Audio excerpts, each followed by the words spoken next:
রাজা নন্দকুমারের এই বিগ্রহ, অপূর্ব বিগ্রহ, আমি সব গল্প শোনাবো কিন্তু এখন আসেনি, তার আগে একটু দেখাবো। এটা হলো শ্মশান, যেখানে সব থেকে শান্তির জায়গা এবং যেখানে লাইফের একটা মোমেন্টে এসে যেখানে সব অহংকার সব কিছু ত্যাগ, মানে সব কিছু যেখানে মাটির সাথে মিশিয়ে যায়। ভিতরে অনেকটা বড় জায়গা আছে, এখানে গাছ ফাছ পড়ে। আমি অনেক দিন আগে এসেছিলাম যখন, তখন এই জায়গাটা সব ঠিক ছিল, এখন এই জায়গাটা ঠিক নেই। এই ওখানে চুল্লি আছে একটা, এটা করে দিয়েছে। এই যে এগুলো যে দেখতে পাচ্ছিস না, এগুলো অনেক হয় না যারা সমাধি টমাধি দেয়, দিয়া যার সমাধি সে তো ওই দেখ ওই দিয়া মাল, তো অনেক বাচ্চারা মরে গেলে সমাধি, দেখ সব লেখা আছে সাধারণ। হ্যাঁ হ্যাঁ কি 2024 এটা রিসেন্ট। হ্যাঁ হ্যাঁ হ্যাঁ, তো মানে বাচ্চা বাচ্চা, হ্যাঁ দেখ ওই যে 19-এ, হ্যাঁ এই খুব বাচ্চা। তো এরকম ছোট ছোট শিশু যারা চলে যায় তাদেরকে এরকম ভাবে এখানে দেওয়া হয়, বাচ্চাদের কবর দেওয়া হয়। হ্যাঁ হ্যাঁ 19, 20, 21, 22, 6 বছর। কি অবস্থা না হয় না, এক একজনের এইটুকুর জন্যই, তাদের এইটুকুর জন্যই আসা। দেখ এটাও, এটা খুব রিসেন্ট। এই যে যেটাকে দেখ উপরে যে ইয়ে দেওয়া, এটা খুবই রিসেন্ট। এই যে যেটা উপরে ইয়ে দেওয়া,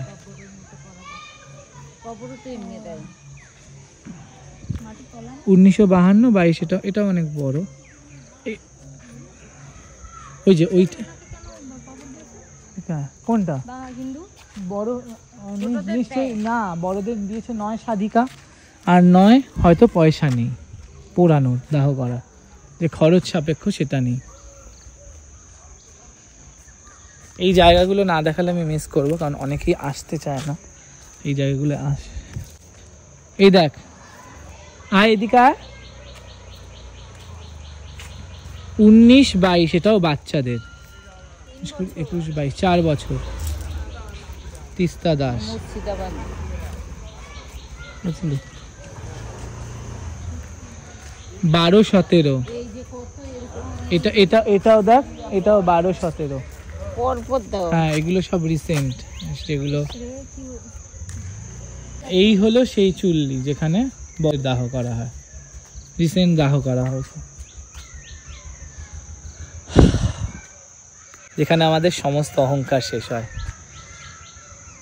ইলেকট্রিক না, এখানে ইলেকট্রিক নেই। ইলেকট্রিক কোথায় বল, এটা চুল্লি, মানে এখানে ধর কাঠ সাজিয়ে এরা প্রচুর আছে। 8-23, 8-9, তাও এটা হ্যাঁ জিতলে 15 বছর প্রচুর আছে। দেখ এই যে সব যাদের পয়সা হয়েছে তারা, মানে যাদের সামর্থ্য আছে তারা সৌধবাদ দিচ্ছে, যাদের সামর্থ্য নেই তারা বাধায়নি। যেখান দিয়ে মায়ের মূর্তি আসে, এই হলো না বলছি সব। এটা বর্ষাকালে পুরো এই অবধি, ওরা তো চোখে দেখে না। শাবাশ, ক্যামেরাতে কি আসছে রে, ছবি তুলিস, কি সুন্দর ফটো দেখ।